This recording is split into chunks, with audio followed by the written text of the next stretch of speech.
and welcome back to my channel. Thank you so much for being here. Today is the most exciting day, my favorite day of the month. It actually really is my favorite day of the month. The day that my loot letter drops. Yes, today is the day that I am going to give you something that you can download as a PDF right now at this very moment. If you just go into the doobly-doo down below, go to my Substack, you will be able to see that there are multiple things for you to download and put onto that 3 terabyte hard drive that you have of TTRPG paraphernalia and stuff that you one day will touch, I promise. So yeah, that is what I have for you today. And today it is something that is super duper exciting because it is a classic in the Aelxbomb realm.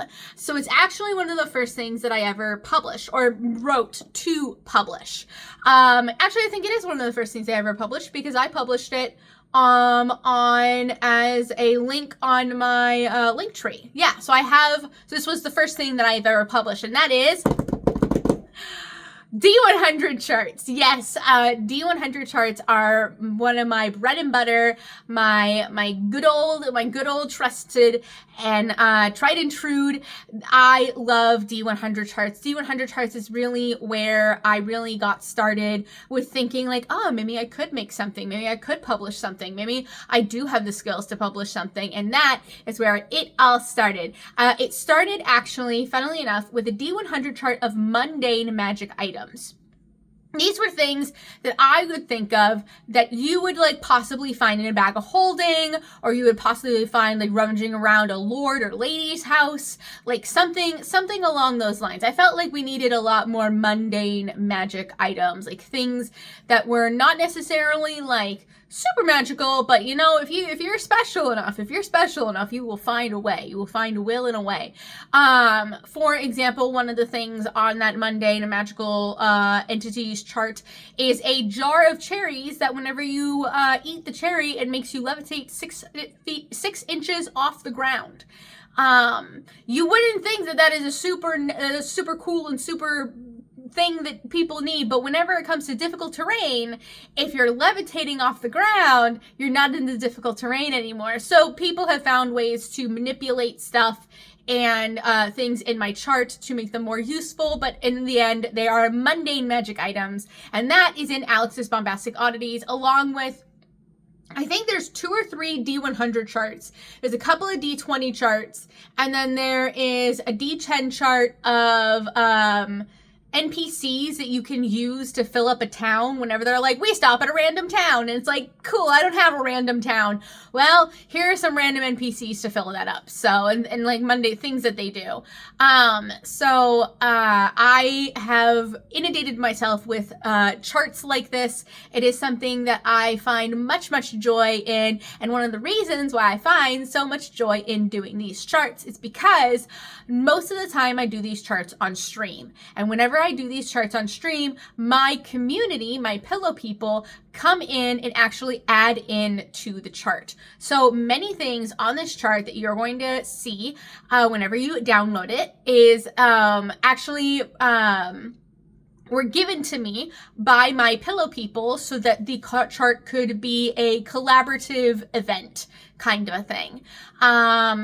Obviously, everything has been tweaked by me. Obviously, everything has been approved by me, edited by me. I did go through and edit this chart and make it a little more up to my standard and what I think would be appropriate on charts like this, and that is always the case. But yeah, it is a chart that we came up with together, and I am so super stupid happy to tell you about this chart. So, what is it? What am I talking about? So, the story of this chart is that once upon a time, a couple of months ago, I gave my players a hoard to ransack. It was in an abandoned dungeon. They did a dungeon, like a real dungeon with like multiple rooms and like long rests and all that kind of stuff. They did a real dungeon. And at the end of this dungeon was a vault that hadn't been opened in like, I don't remember, like 20, 30 years. And so they were like, well, if no one's missing this, like, okay, I'm gonna open the vault. And they opened the vault and there was a bunch of stuff in their little hoard. Now, I thought about just giving them gold because gold would be amazing to have, and like everybody loves having gold. But I also wanted to give them things that they could enchant or possibly sell. I didn't want to just give them straight gold. So what I decided to do was give them a bunch of jewelry. I gave them diamonds and rubies and sapphires and all of this kind of stuff. I gave them rings and bracelets and all kinds of stuff, right? Crowns, all this stuff. Well, my players saw the 8,000 gold and was like, neat. And they scooped the 8,000 gold in the bag of holding. And then they saw this jewelry. And I was like, yeah, so this gem is worth this much, or this is worth this much, this is worth this much. And if you go to the right person for the right price, you'll be able to sell it whenever you go to Corinne. And they were like, sell it? I'm gonna wear it. And so my players adorned themselves, and the NPCs that they were with, because they were with 2 NPC characters, they adorned themselves and the NPCs with jewelry. And I never even considered that. Like, normally whenever you give a horde, you give like gold values, you give things that they can buy magic items or stuff like that, or magic items themselves. You don't really see ever giving items for roleplay purposes, for like intricate purposes over just like a gold value, right? And that is what my players did. They saw this stuff and they saw more than a gold value. And I said, I bet I can make a D100 chart that is a collection of items that you may find in a hoard or stash besides gold. Cool shit that you can display, you can wear, you can turn into something, you can create with, you can start a new hobby with. Things that don't just speak to the mechanical value of these items, but speak to the role play value of these items. I bet I can make that. And so that's what we did. That's what we made. We made a chart of 100 things that you can get from a stash or a hoard or a vault, or as a reward that don't necessarily include they include monetary value. All of the things on this chart include monetary value. Even if you think they don't include monetary value, like for example, paints or salt or stuff like that, even if you don't think they can include value, I promise you, if you look up these items in history, wars have been fought over paint. Wars have been fought over salt. A lot of wars have been fought over salt. So a lot of these things have the right price to the right person, but also they give a new avenue for someone to role play around, for someone to experiment with, for someone to dive into their character a little bit further. And that was ultimately the goal. Now, normally this is the part where I tell you a little bit about like what the plot line is of what I'm writing, or what, like a little sneak peek of what the item is or something like that. But with a D100 chart, it's a little bit difficult to give a sneak peek. So instead, let's roll. So the first one that I'm going to read to you is 49. 49 is a title of ownership of a horse stabled in a nearby town. So this is really fun if your person is like a druid, or if your person's a lord or a lady. Also, you could make this horse like a beautiful, majestic horse, or you could make it a paint horse and make it very cowboy. You know, there's so many ways that you could lean into this, like, oh my God, I have a pet, I have a horse. And like, a horse has a lot of monetary value. It has, I don't think, I was actually surprised at how expensive horses are. Horses have a lot of monetary value, especially horses that have papers have a lot of monetary value, and this horse would have its papers. But Also, this horse has a lot of value, as in you can start doing mounted combat. You can dip your toes into mounted combat. You can dip your toes into caring about something. You can dip your toes into, like, for example, you could become a lanceman. What are those guys called? The people at the Renaissance Festival who get each other off of the horses with giant lances. Yeah, you could become one of those guys, and that could be like your hobby and stuff, and doing that kind of stuff, you know. So many things open up whenever you suddenly say you own a horse now. You know, you don't just own a horse, you own a real purebred papered horse that is majestic and marvelous. But yeah, this is a fun one that has good monetary value. So if you want to sell the horse, you can sell the horse, but also has great roleplay options. Next. So number 22 is an amulet containing a prehistoric bug trapped in amber. And I'm talking about a bug. I'm not talking about like a little bug. I'm talking about a bug trapped in amber, like a giant voluminous pendant that anyone who adorned would immediately be recognized by this bug amulet.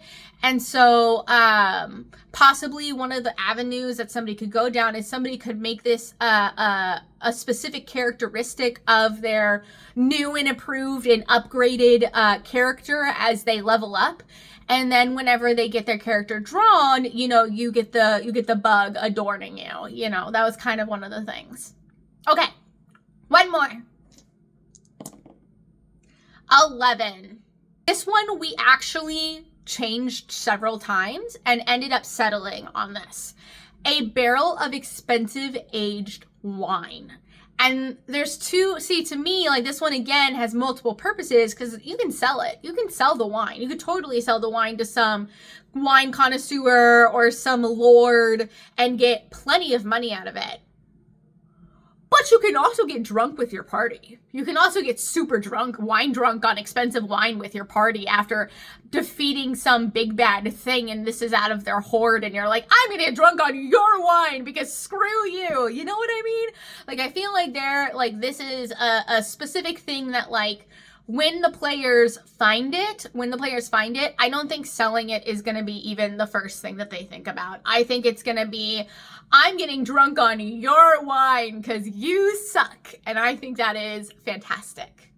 And that is my little bitty D100 chart. It is not little bitty. It is a big D100 chart that I am so thrilled for you to discover and roll on. And hopefully you let your players roll on it, which would be really, really fun. Ultimately, it is up to you as the dungeon master to decide what it happens. Also, I will say that one of the things that we did do with this is that we made it not D&D. So nothing on here is D&D. So everything on here is transferable. So like Pathfinder, for example, or Dagger Heart, for example. Everything on here is very transferable and easily able to cross TTRPG boundaries. So it is very agnostic in that way, in case you play stuff other than D&D or don't play D&D.